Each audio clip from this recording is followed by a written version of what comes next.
안녕하세요. 김광삼의 찐국TV 김광삼 변호사입니다. 일단 오세훈 시장이 이제 불출마 선언했잖아요.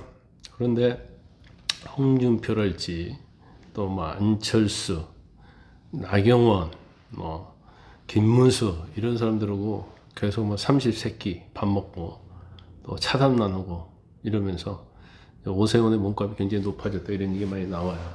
물론 이제 오세훈 시장이 이제 불출마를 했지만 상당히 경쟁력으로 보면 국민의힘 경선에서 상당히 1위도 할 수 있는 그런 후보다 이제 그 정도 평가를 받았지만 본인이 전격적으로 이제 불출마 선언을 해버렸잖아요. 그래서 그러다 보니까 여론조사에서 보면 일단 경선에 영향을 미칠 수 있는 퍼센티지가 14에서 15, 많으면 한 20% 정도는 된다 이렇게 볼 수가 있기 때문에 이제 각 후보들이 이제 오세훈 시장을 만나서 이제 구애를 하는 거예요.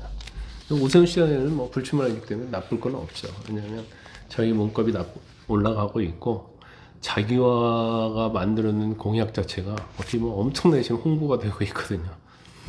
그러면 사실 오세훈 시장 입장에서는 불출마는 했지만 많은 혜택을 보고 있다 그런 생각이 들어요. 일단 경선 후보 5명, 국민의힘 대선 경선 후보 5명이 경선 시작과 함께 이제 오세훈 서울시장하고 연달아 만났잖아요. 홍준표 후보가 가장 먼저 15일 만찬을 함께한 걸 시작으로 16일에는 김문수, 나경원, 안철수, 유정보 이런 사람들이 잇따라 오 시장은 시장과 식사를 하거나 차담하고 또 오 시장에는 서울시 정책 공약에 적극 반영하겠다 이런 얘기를 하고 있어요.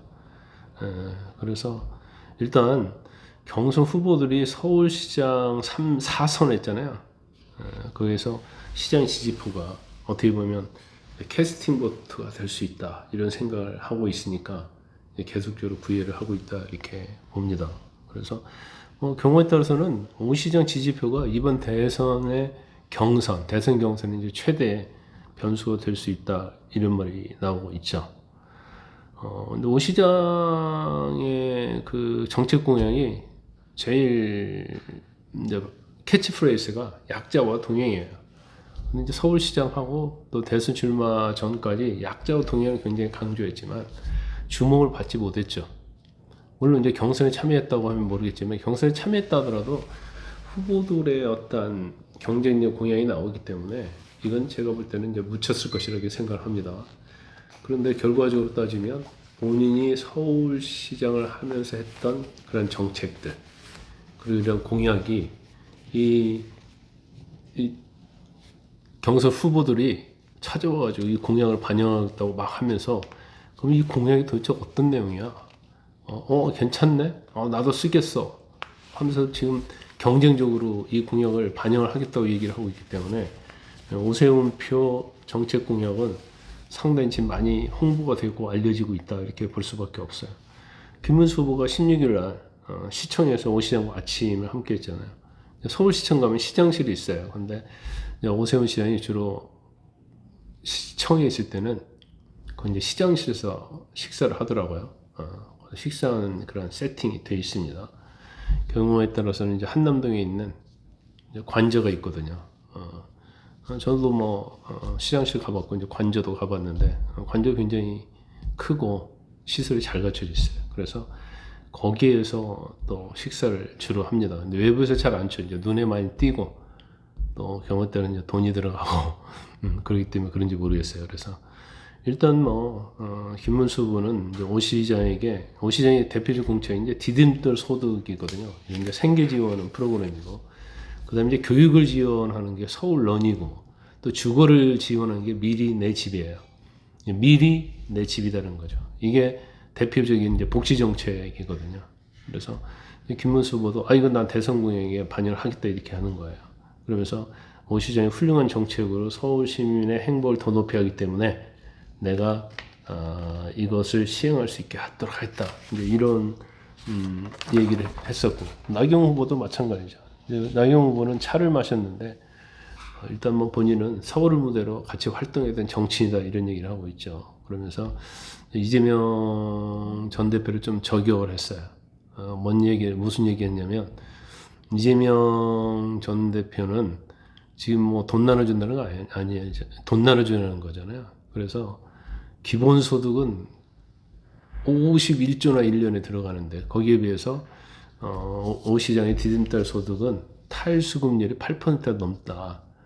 그래서 이거와 비교가 안 된다. 이런 얘기를 했고, 또 이거 드럼통 얘기를 또 했더라고요. 그래서 이재명이 되면 드럼통이 되고, 제가 되게 되면 여러분의 드림을 실현해주는 드림통이 될 것이다. 이런 얘기를 했어요. 근데 안철수부터 뭐 점심 오시장 같이 하면서 중동 확장성에 이제 강점이 있다고 이제 홍보를 했습니다. 그래서 홍준표도 당연히 식사 같이 하고, 홍준표는 특유의 스타일 있잖아요. 형님과 동생 하는 사이다. 그래서 약자 동향에 대해서 서로 많은 의견을 나눴다. 이런 얘기를 하고 있어요. 그 오세훈 시장이 전에 보니까 제가 아까 말씀드린 것처럼 한국갤럽이 뉴스원 의뢰로 한 지난 6일 7일, 그러니까 사퇴하기 전이죠. 그때 조사 결과를 보니까 국민의힘 지지층하고 무당층에서 한 14%를 기록했습니다. 근데 이것은 이제 국민의 경선 여론조사는 국민의힘 지지층하고 무당층만을 대상으로 하잖아요. 근데 여기서 이제 14%가 나왔기 때문에 이 14%는 경쟁 후보들 입장에서 보면 굉장히 중요한 내용이다, 이렇게 볼 수 있어요. 결과적으로 오 시장이 그동안 대선을 위해서 딱 다져온 그러한 서울 지역 당협위원장 네트워크, 또 당원들, 지지층 지지를 이제 누가 흡수하느냐에 따라서 상당히 좀 달라질 수 있다, 이렇게 봅니다. 근데 또 이상한 게도 한동훈 후보하고는 아직 약속을 안 했어요. 근데 한동훈 후보하고는 이제 전부터도 만나고 서로, 또 한동훈 후보도 오 시장의 어떤 정책을 굉장히 좋은 정책으로 반영을 하겠다고 했었고, 지난 그 당대표 경선 때도 상당히 만나고 서로 많은 얘기를 나누고 이제 그랬었는데, 왜 한동훈 전 대표는 만나지 않았을까? 아마 이럴 수도 있죠. 일단 서로 감정이 나쁘고 그래서 그렇지는 않다고 보고, 일단 이제 언론 보도에 보면 지금 일정을 조율하고 있다, 이런 얘기가 나오고 있거든요.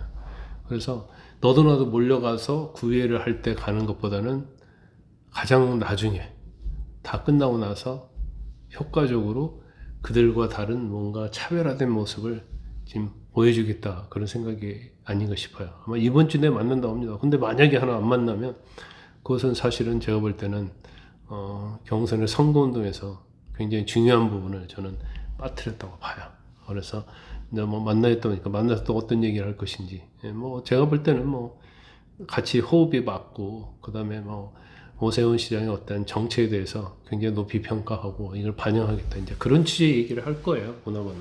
그렇지만 다들 만났기 때문에 그렇다고 해서 오세훈 시장의 지지가 어느 한쪽으로 가느냐, 이제 그러지는 않을 거라고 봅니다. 그렇지만 또 정치 입장에서는 안 만날 수는 없는 것이죠. 여러분 편안한 저녁 되시기 바랍니다.